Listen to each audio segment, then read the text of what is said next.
Bueno, y continuando con la sesión, ahorita vamos a ver algunas de las fuentes del conocimiento.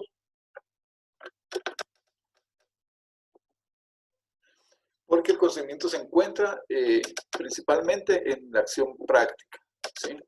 En la praxis, es decir, todo el saber humano, sus teorías, conceptos, son funciones descubiertas gracias a la experiencia de la práctica. Eso es lo que nosotros ya manejamos actualmente. Y que se iniciaron con las percepciones sensoriales de las cosas que nos rodean, a través del sentido del oído, de la vista, del olfato, del gusto, a través de así todas las percepciones sensoriales del entorno, y así las vamos acumulando como conocimiento. Y se basa en dos pensamientos filosóficos diferentes, esas fuentes. Por un lado, la fuente basada en el racionalismo, y por otro lado, la fuente basada en el empirismo.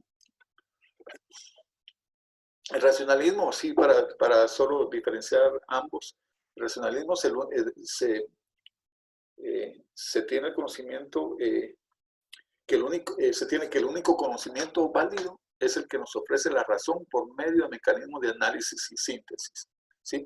Donde hacemos uso de la razón y se basa en la ciencia, en la razón, y eso fue una corriente desarrollada en su momento en Francia, Holanda y Alemania, y da prioridad a la razón, y donde al final la realidad es sustancial.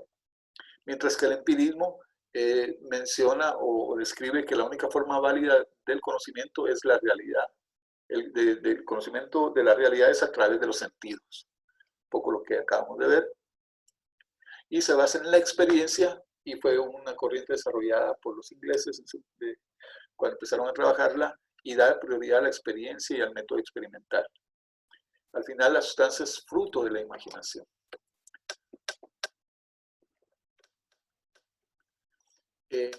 Luego tenemos algunos métodos para la adquisición de conocimiento, del conocimiento. En términos históricos, la humanidad ha empleado distintos métodos para adquirir los conocimientos, y vamos a ver cómo se ha desarrollado desde donde no tenemos un fundamento y nos basamos en creencias, como por ejemplo el método animista o demonológico, el cual se basa en las supersticiones y otras explicaciones de sentido común que no requerirían de comprobación. O sea, se basa en supersticiones y otras explicaciones que no forzosamente tienen que comprobarlo, lo creen, y lo hacen por fe, principalmente por fe. Y ahí es donde vemos, por ejemplo, el tema de las creencias culturales religiosas como base para explicar el orden natural de las cosas y del universo. Entonces es donde, por ejemplo, prácticamente nos imponen eso, y nosotros prácticamente lo creemos por fe o como parte de una cultura o religión. También se menciona en esta fuente, tenemos el método animista. Bueno, este método, perdón, menciona que las fuerzas naturales controlan los eventos del mundo físico y social.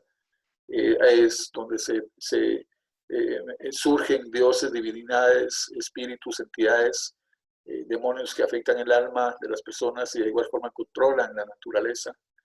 Y realmente, como les mencionaba, es muy utilizado en muchas religiones, en creencias y valores socioculturales.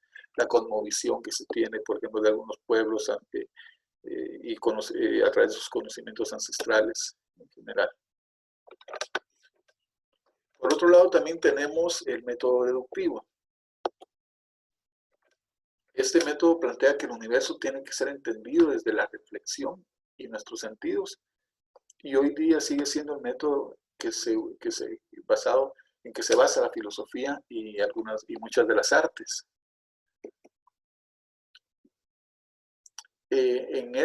Con el método deductivo, el ser humano hace deducciones sobre el mundo. O sea, de todo lo que, de nuestro entorno, todo lo que tenemos alrededor, sacamos deducciones, se comparan con otras explicaciones y se aprueban aquellas que salen airosas a los rigores de la lógica, el sentido común y las secuencias matemáticas abstractas que se den también, con las que se comenzó a visualizar el universo.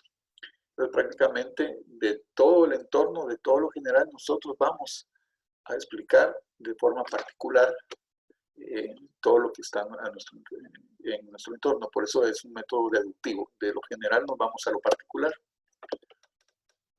Por otro lado, también tenemos el método introspectivo, que plantea que el universo se explica a través de la mediación de los procesos de la percepción, la afectividad, la memoria y la forma en que pensamos. O sea, prácticamente cómo internalizamos todo lo que está a nuestro alrededor. Y quiere decir que de forma general mirar hacia adentro, inspeccionar hacia el interior. De acuerdo a este método, el mundo es una realidad particular del sujeto hecha a la medida de nuestros procesos y experiencias personales. Y pueden existir tantas realidades como seres humanos existen en el mundo. O sea que prácticamente cada persona es un mundo, como dicen, o una realidad. Y finalmente, tenemos el método inductivo, que es el que se utiliza sobre todo por los científicos, ¿sí? Donde con este método es el que se adquieren los conocimientos de forma sistemática y se entiende el comportamiento de otros fenómenos de interés. Por eso, en muchas de las investigaciones científicas, cuando trabajamos en algo puntualmente, podemos después generalizarlo y verificarlo. Por eso, en este caso, trabajamos con algo particular y después generalizamos. Por eso, al final, es un método inductivo que consta de una serie, de un sistema de procedimientos para identificar un problema, o alguna situación, formular la explicación, tenemos que reunir datos, se llega a conclusiones y luego, finalmente, probar dichas conclusiones, que eso es lo importante del método científico. La identificación del problema, la formulación de la hipótesis, o sea, buscar una explicación de ese problema. Luego le viene la parte experimental con la colección de datos y el análisis e interpretación de los datos para ya obtener los resultados y luego las conclusiones. Entonces ahí vamos viendo, esa la tomé, algunos la han visto ahí en las redes, de cómo se ha desarrollado y evolucionado el pensamiento objetivo, empezando con los mitos, ¿verdad? Hablamos lo de la parte demonológica, de mitos, la magia, la religión, luego ya que hasta la religión era algo impuesto, ¿verdad? Que nosotros no teníamos por qué debatirlo, sino que simplemente lo creíamos, ya sea por miedo, por fe. Luego ya viene cuando entra la filosofía.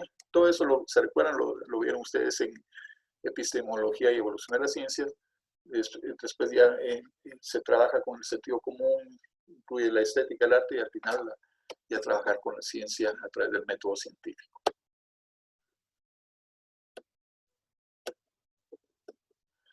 Aquí solo algo aquí rápidamente a ver quién es el primero que me dice cuál es el número que falta, donde está el signo de interrogación.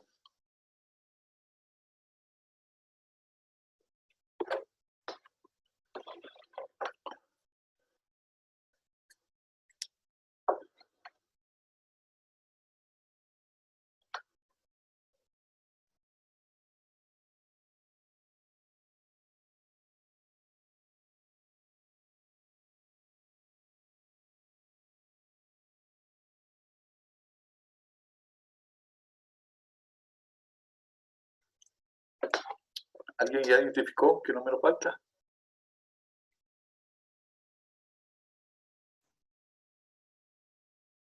Todavía no.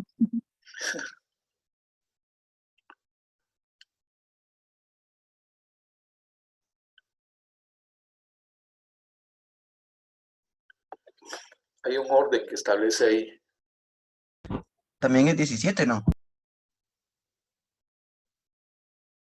No es 19. Vamos a ver. Ahorita en la siguiente. Ustedes ven una secuencia que cuando es vertical se suma 1 y cuando es inclinado suma 3, ¿sí? Entonces al final es 19, por ahí. ¿Quién lo mencionó? ¿Quién mencionó que es 19? Yo, Juan Valladares. Juan, muchas gracias, Juan. Es que cuando es diagonal se va sumando 3, de 3 en 3. Ahora vamos a pasar a la gestión.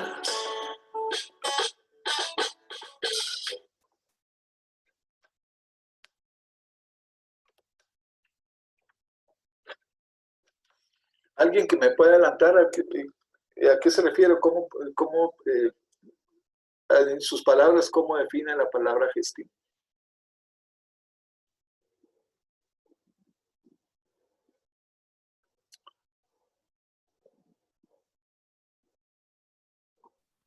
Yo pienso que son todos los métodos, procedimientos, técnicas que utilizamos para manejar o operativizar algo. Sí, eso puede ser, es parte, ¿verdad? De la gestión. ¿Alguien más? Yo pienso que son como todas las acciones que se toman en cuenta para llegar a un fin, con un propósito. Es todo lo que se hace para llegar a un final. Okay, sí, eso de manera general puede ser, ¿verdad? Pero veamos de dónde proviene la gestión. Proviene del latín gestio y claramente hace referencia a la administración de recursos, sea dentro de una institución estatal o privada, para alcanzar los objetivos supuestos por la misma. Y todas las actividades que se den, ¿verdad? Por eso ustedes ya también lo mencionaron de alguna manera. Pero es como administramos una organización o algún tipo de iniciativa o proyecto que tenemos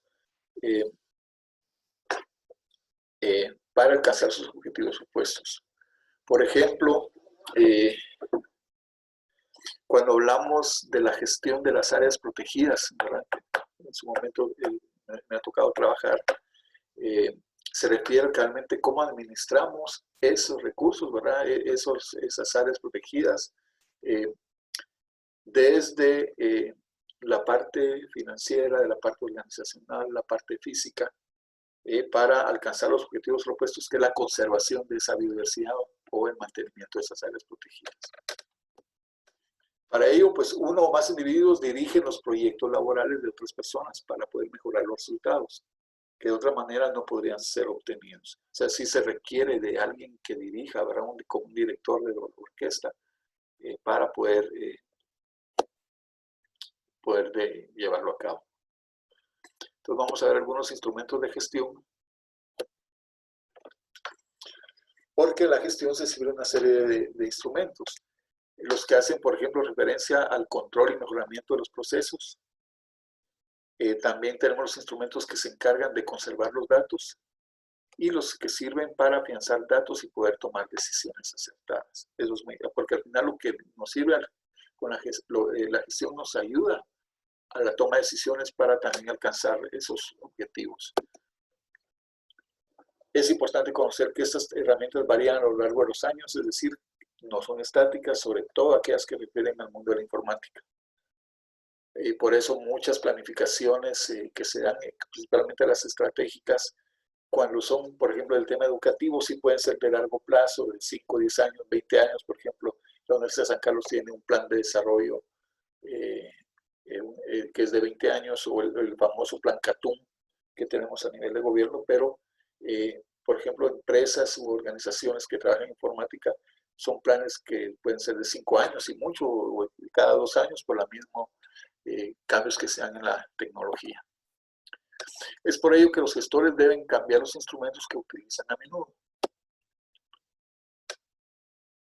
Y ahora vamos a ver realmente quiénes lideran eso, que son los gestores y algunas de las características. Por ejemplo, es un profesional con una serie de conocimientos de carácter procesal, además de tener a la mano una serie de contactos bien definidos que lo ayudarán a realizar los trámites e investigaciones de una manera rápida y sin gastar mucho dinero. Normalmente son personas capacitadas, o quienes tienen mucho de esa capacidad son los que tienen, por ejemplo, algún posgrado o una maestría, un MBA, ¿verdad? Por ejemplo, en administración de negocios o de empresas, donde tiene una serie de herramientas que le ayuden a trabajar y hacer toda esa gestión en la organización.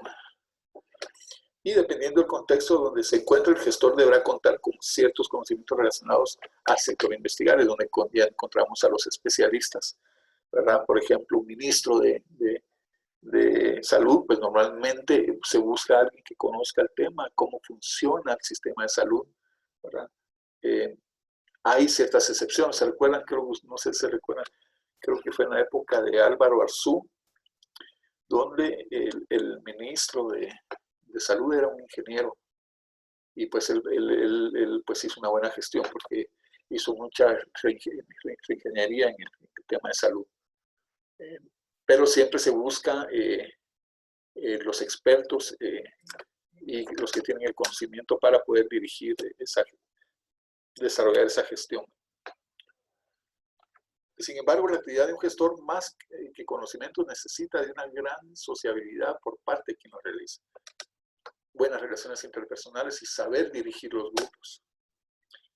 Estar abierto a la posibilidad de establecer vínculos que en un momento dado permitan la obtención de datos y conocer nuevas fuentes de información.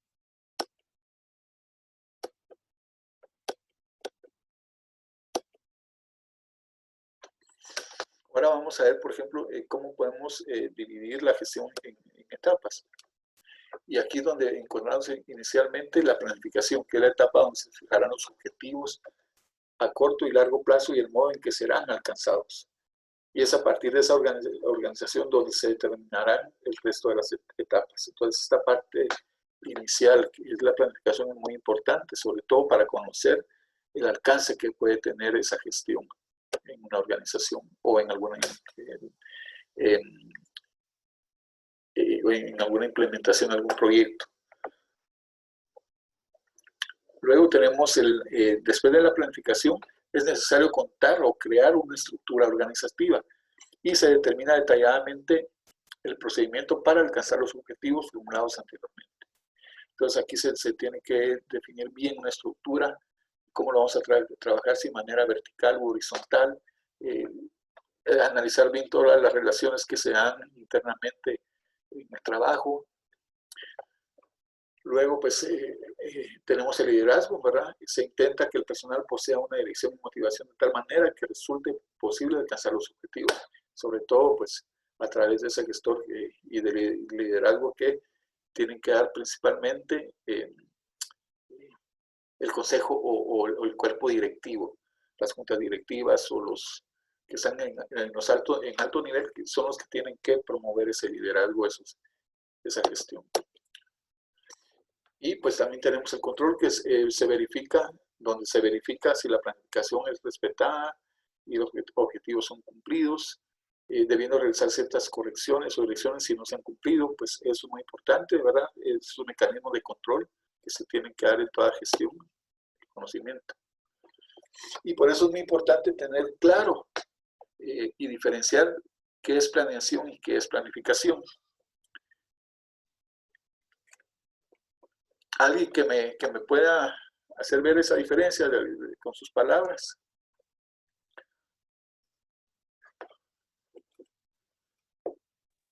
La planificación ya involucra las actividades y recursos, mientras que la planeación tal vez solo los objetivos y a nivel estratégico las acciones. Sí, por ahí va. Vamos a ver.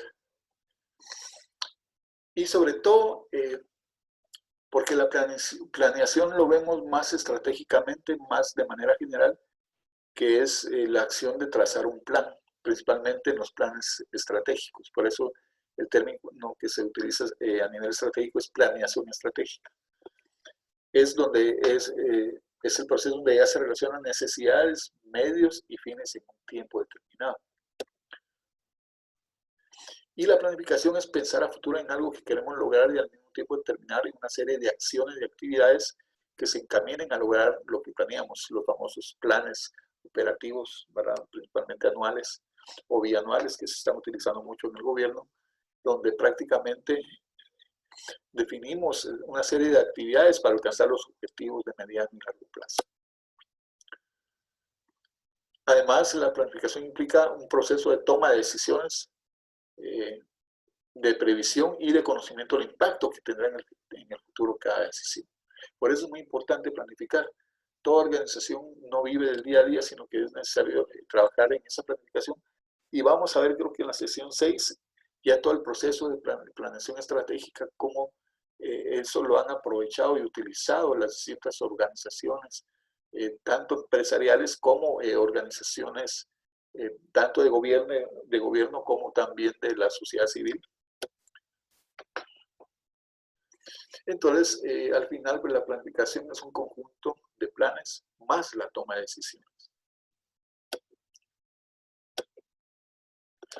Y planear es establecer la idea del modo de llevar a cabo una acción, especialmente una actividad. ¿Verdad? El modo, cómo hacerlo. La tipología para integrar los planes siguen normalmente un orden, que tenemos, por ejemplo, la planeación operativa o de corto plazo, la cual se rige por lineamientos establecidos de forma táctica, y su función consiste en la formulación y asignación de actividades más detalladas y se realizan en menos de un año o a lo largo de un año. Es la planeación operativa o de corto plazo. Por eso, a nivel de planeación estratégica, toda la parte de corto plazo es la parte táctica, como en el caso es un término que se utiliza a nivel militar, pero prácticamente esa parte táctica es la que nosotros es donde desarrollamos las actividades que se van midiendo principalmente a corto plazo, normalmente en un año, y que a su vez pueden ser, por ejemplo, inmediatos, aquellos que duran de hasta 6 meses. Por ejemplo, nosotros en la Universidad del Valle hacemos informes y hacemos una planificación cada ciclo, que son cada 6 meses, como en este caso.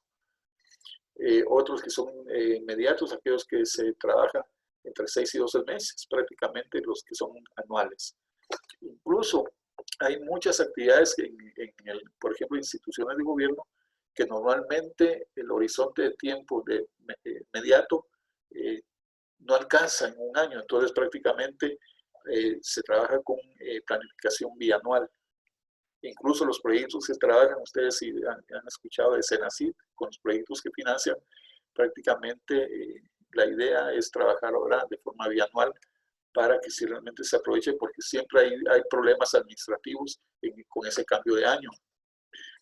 Entonces, así, dependiendo de las necesidades y la naturaleza de cada organización, así se van definiendo los planes. Pues, por ejemplo, tenemos el diseño, la programación y lanzamiento de una página web. Eso es muy rápido. También hablar proyectos y procesar los vitales. Por ejemplo, hay proyectos de la cooperación que duran 5 años, pero a los 2 años y medio hacen una evaluación de medio término. Y otros que son muy rápidos, como por ejemplo alquilar un local para un negocio. La planeación táctica o funcional determina planes más específicos que se refieren a cada uno de los departamentos de la empresa y que están subordinados a los planes estratégicos a realizar entre 1 y 3 años. ¿Qué va a ser el departamento de ventas? ¿Qué va a ser el departamento de promoción y mercadeo, etcétera? Aumentar el número de ventas completadas por la empresa en un mismo mes. Por otro lado, los de proyección, reunirse con las comunidades del país y llevar una propuesta de cambio y mejora. Y iniciar una serie de importaciones de mercancías de un producto en general. Y la planeación estratégica o de largo plazo consiste en regir la obtención, uso y disposición de los medios necesarios para alcanzar los objetivos generales de la organización. Es a largo plazo y comprende a toda la organización y que incluye a toda la organización. Todos tienen que estar involucrados para poder llevar a cabo ese plan estratégico y se realiza en un tiempo mayor de 3 años. Como decía, salvo si es algo tecnológico, puede ser de 2, 3, hasta 5 años. Y hay otros que sí pueden ser de 5 a 10 años, dependiendo el tipo de actividad que realizan. Entonces, ustedes se dan cuenta, muchas organizaciones tienen sus planes estratégicos. Por ejemplo, hasta ustedes lo pueden ver en los bancos, donde para definir esa planeación estratégica hay una visión y una misión, y es lo que nosotros vemos colocados en algunas de las oficinas del gerente o en servicio al cliente, por ejemplo, en los bancos o en distintas organizaciones. Y eso lo vamos a ver más despacio en la sesión 6, creo yo.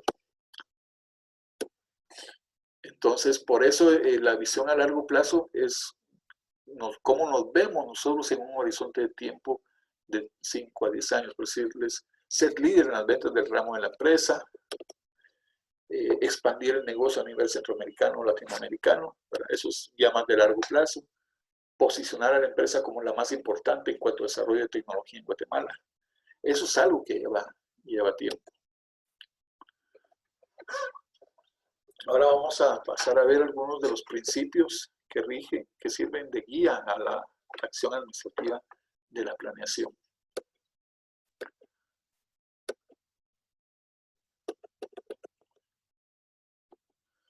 Primero, pues está la factibilidad, luego la flexibilidad, el cambio de estrategias, que es muy importante que se puedan dar, o sea, no tiene que ser algo fijo o rígido, sino que pueden cambiar las estrategias dependiendo cómo es la dinámica.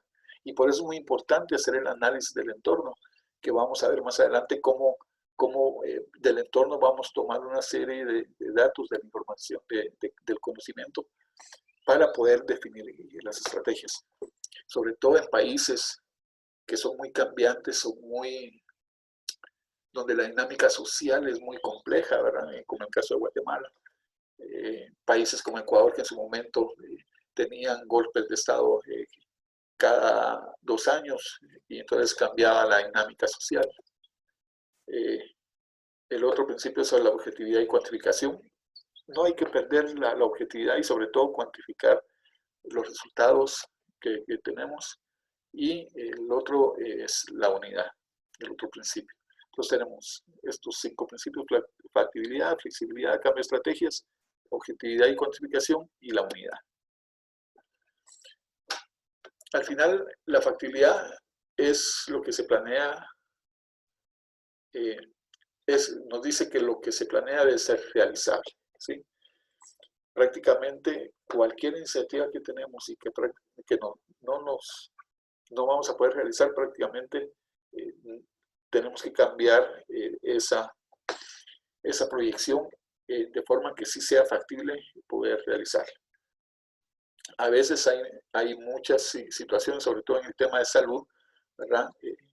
¿Qué nos ha pasado, por ejemplo, con el tema de las vacunas, con el COVID, ¿verdad?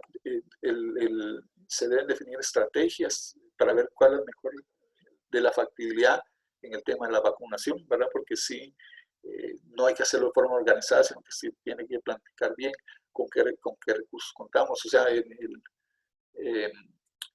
la materia prima, que es las mismas vacunas, a qué proveerlo vamos a solicitar, cómo vamos a hacer para realizarlo, toda la logística. Entonces, al final, es importante esa factibilidad, ese primer principio. Por otro lado, ya la flexibilidad, al elaborar un plan es conveniente establecer marcos de holgura que permitan afrontar situaciones no previstas.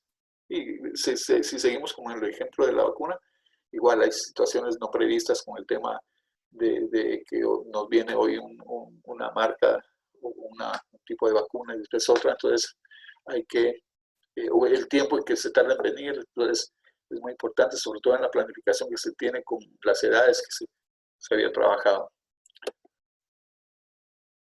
El cambio de estrategias, como les mencionaba, cuando el plan se extiende por más tiempo, es necesario hacer los ajustes.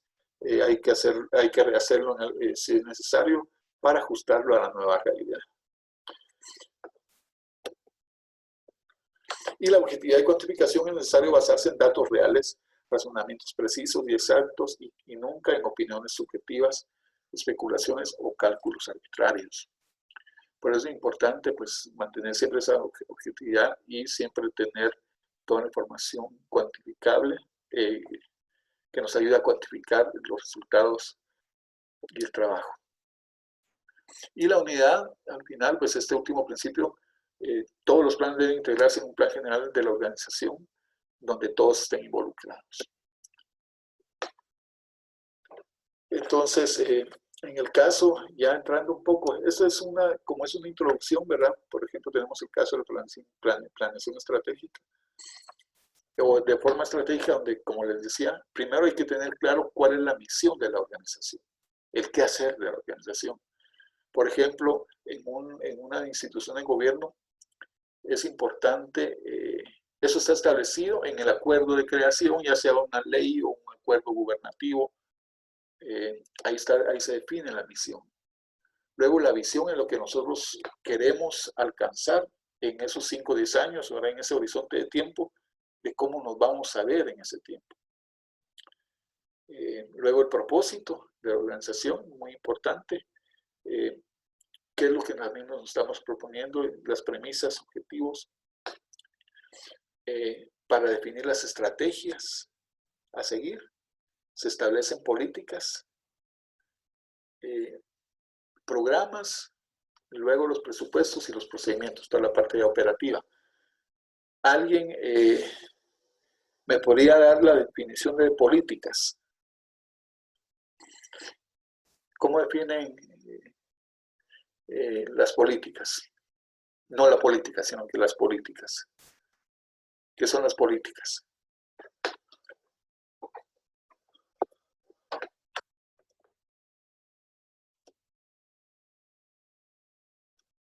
Quizás se podría decir como que son las actividades que se asocian en la toma de decisiones. Tal vez no las actividades, pero sí son las guías, ¿verdad? Una definición general que a mí me gusta utilizar es: las políticas son las grandes guías que rigen el qué hacer de una persona, una organización, hasta un país. ¿Y por qué son las grandes guías? Es porque, por ejemplo, veamos en una casa, aquí la política nuestra es, por ejemplo, reducir el consumo o cero desperdicios, ¿verdad?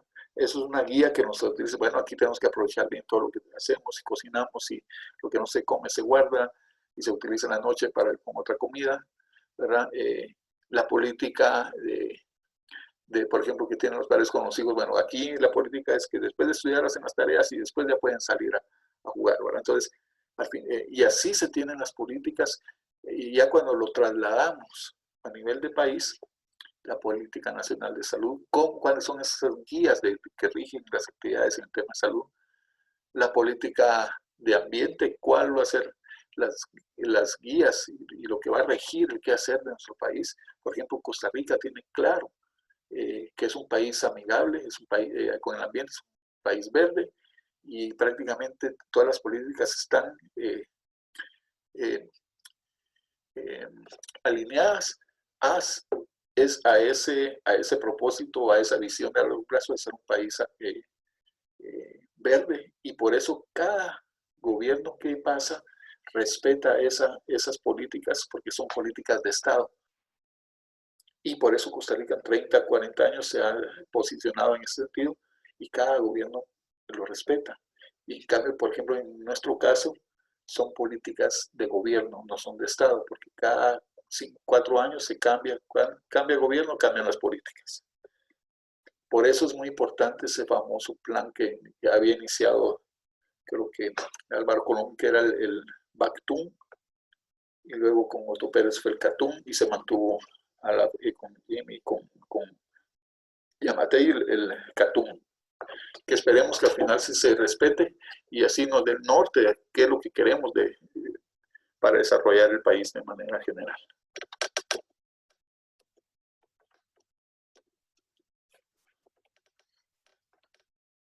Aquí rápidamente vamos a ver lo que les mencioné, ¿verdad? La misión, la razón de ser de la empresa. La visión describe hacia dónde se dirige la empresa, a dónde quiere llegar con la organización. El propósito, la intención, el ánimo por el cual se realiza o se deja de realizar una acción. Por ejemplo, el propósito nuestro en algún momento puede ser diversificarnos en algún tipo de empresa, o especializarnos, ¿verdad? Hay que definir bien cuál es el propósito de la organización. Y aquí viene una pregunta. ¿En qué momento una persona o organización, si decide diversificarse, ¿En qué momento lo hace? ¿Cuando está bien o cuando está mal? Digamos, cuando está bien en el sentido de que todo va bien en la organización, ¿sí? O cuando está, por ejemplo, mal y puede hasta quebrar la organización. Entonces, algunos lo que hacen es diversificar. ¿En qué momento consideran ustedes, alguien que me diga, es mejor diversificarse?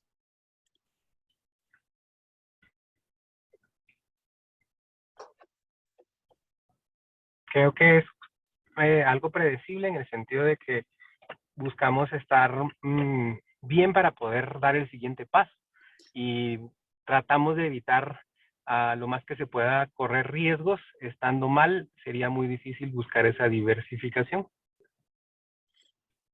Muy bien, sí. Entonces, realmente, y es pues el consejo que siempre se da, uno se puede diversificar cuando está bien, está en lo mejor, y uno busca alternativas para ampliar los ingresos, ¿sí?, de la organización, de la empresa, y en el momento en que se pueda dar algún fallo o problema, pues no se resiente porque prácticamente está uno en una mejor época. El error que cometen muchos es empezar a diversificarse cuando está mal, ¿sí? Entonces, por ejemplo, un car wash que ya esté quebrando por la ubicación y ya tiene pocos ingresos, y que, bueno, vamos a diversificar, vamos a poner otra serie de actividades que al final son otros gastos y lo que va a hacer es que terminen de quebrar, ¿verdad? Entonces, pues es muy importante saber en qué momento se puede dar esa diversificación. O lo contrario, también muchos dicen, bueno, nos diversificamos y vemos que estamos gastando mucho, al final regresamos a hacer lo que nosotros realmente podemos hacer. Y lo vemos, por ejemplo, con instituciones educativas que empiezan a ofrecer una serie de carreras. Por ejemplo, donde estudié yo, en el INCAE, en Costa Rica. Ellos son la escuela número 1 de negocios en Latinoamérica por mucho tiempo y siempre se ha estado compitiendo con el Tecnológico de Monterrey o con la Getúlio Vargas de Brasil. En su momento el INCAE quiso diversificarse de su maestría, que es estrella, el MAE, Máster en Administración de Empresas, y decidió tener 5 otras más.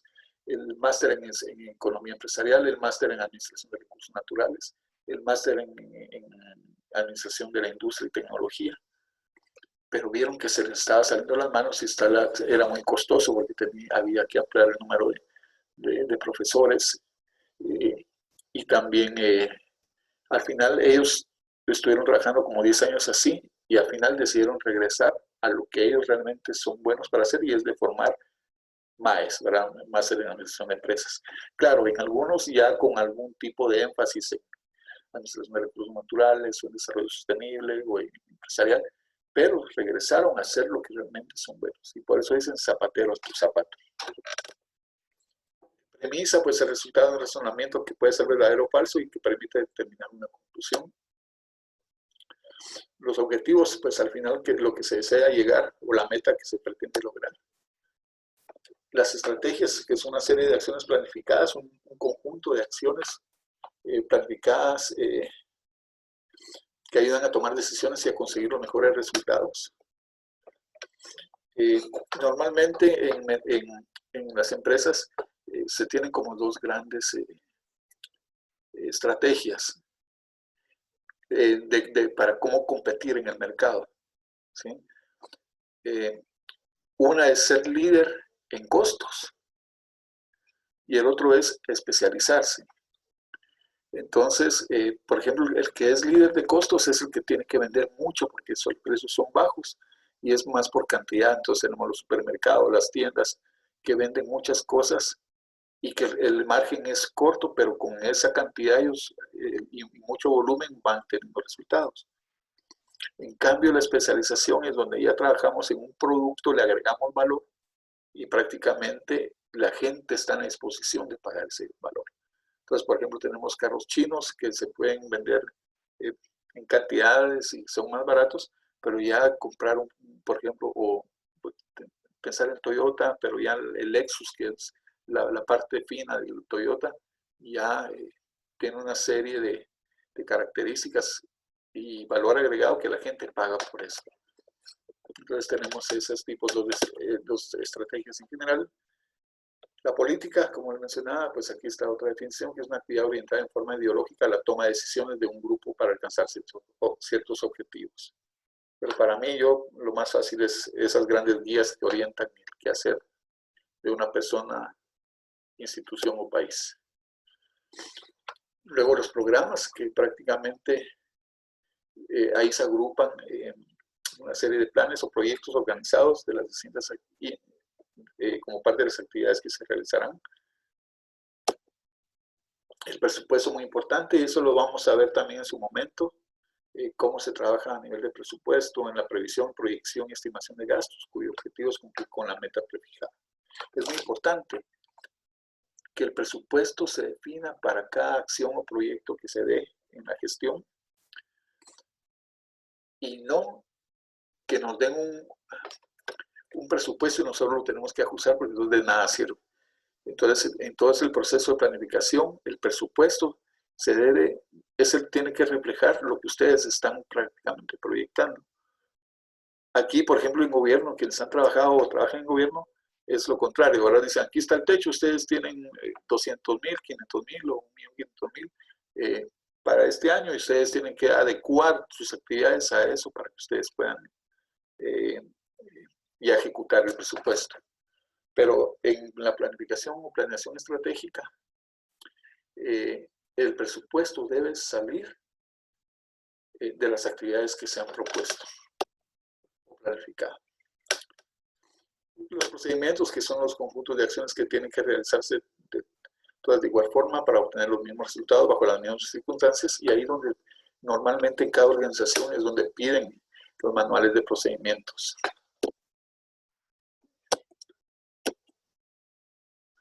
Entonces, ninguna empresa puede alcanzar el éxito si no posee una administración eficiente y logra una buena planificación. La eficacia, estas son algunas afirmaciones ahí que nos van sirviendo ya para ir cerrando. La eficacia es el resultado del orden y no puede surgir de la improvisación.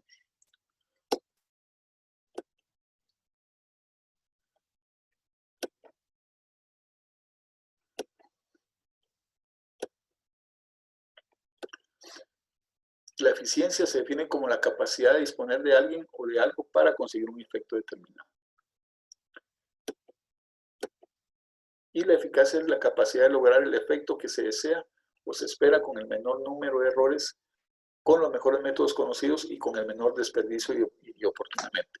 Aquí son algunos términos que son muy utilizados, pero hay que saber qué significa cada uno de ellos, ¿verdad? Porque sí, hay que ver la eficacia o la eficiencia y es muy importante qué es lo que vamos a utilizar en cada uno de ellos, ¿verdad? Entonces tenemos la eficiencia y luego la eficacia.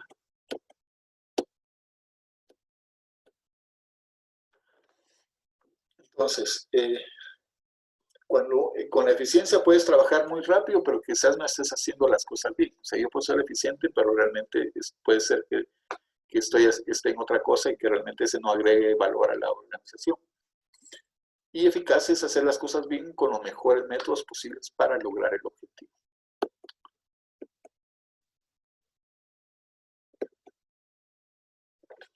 Si necesita hacer planes sobre la forma en que las acciones serán coordinadas, veamos.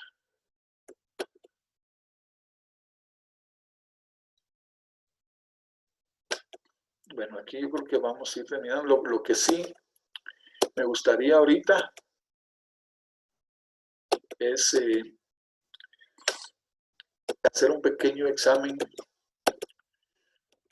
y necesito entonces que trabajen en eso y me lo manden por correo electrónico a mi dirección de correo electrónico. Esto ahorita va a ser individual. Solo déjenme buscar.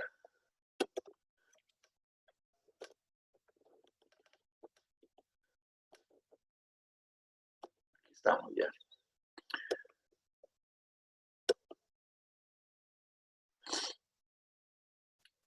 todo esto con sus propias palabras.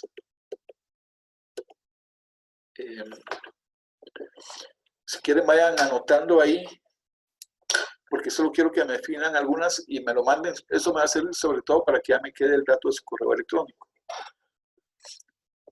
Además de esa, ahorita entonces como parte de la instrucción es, además de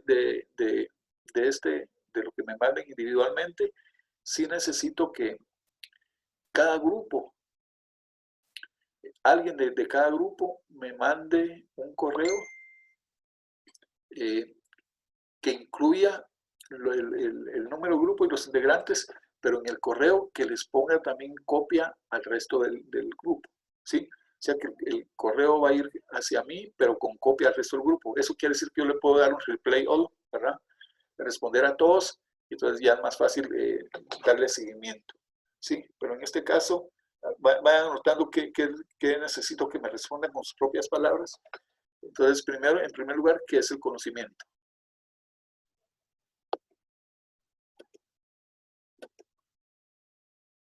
Luego, ¿qué es el conocimiento científico?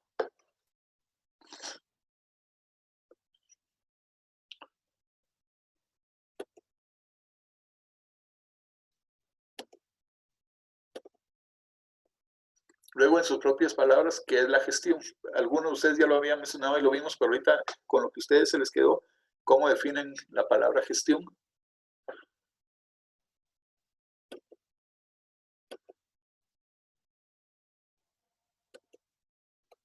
Y ya para ustedes, la definición, o sea, la diferencia entre planeación y planificación.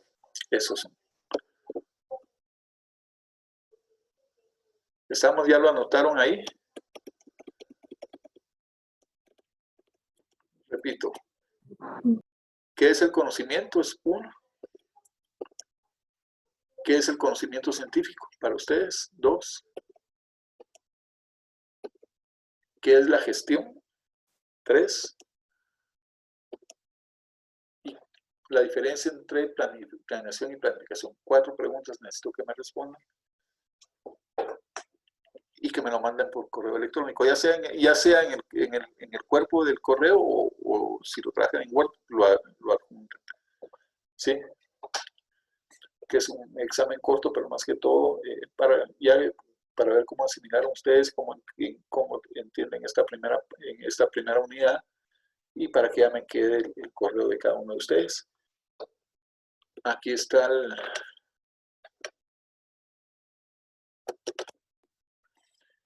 correo, ¿verdad? Se lo voy a volver a poner. jlgalindo.eepfiusac@gmail.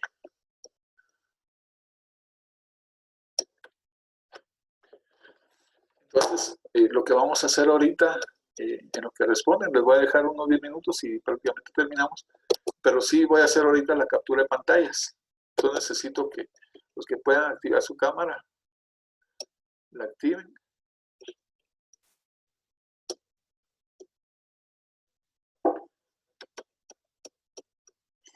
Porque voy a tomar voy a hacer las capturas y la voy a pasar a un documento de Word.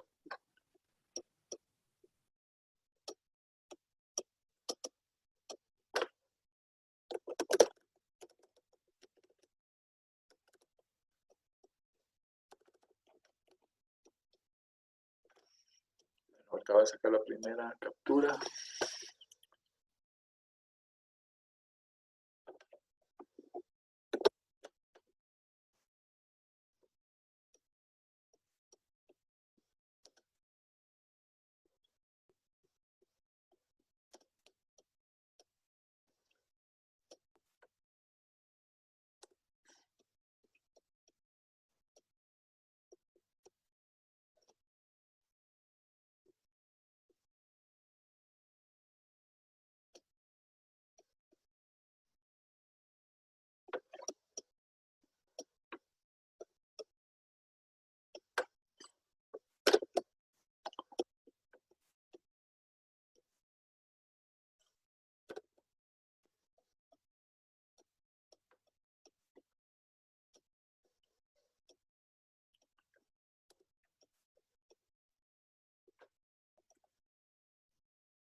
Listo.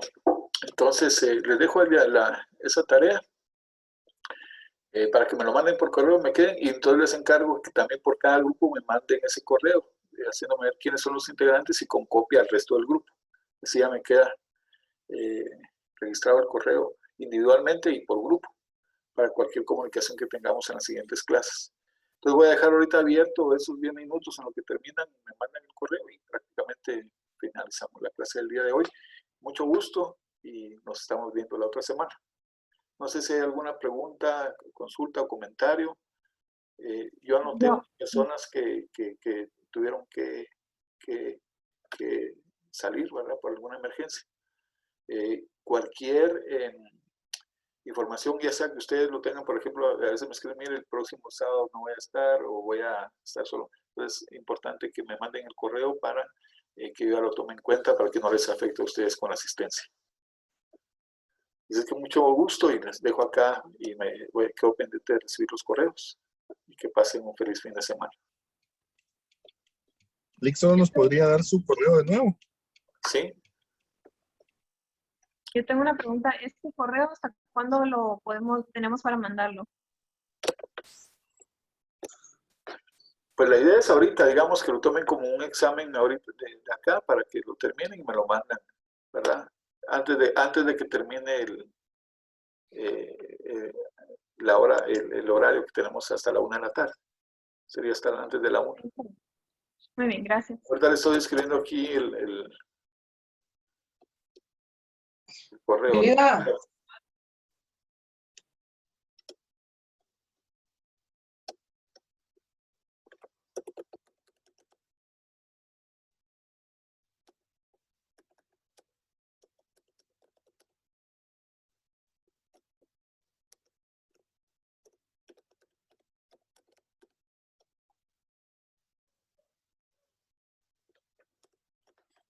Ahí está, ahí se los puse.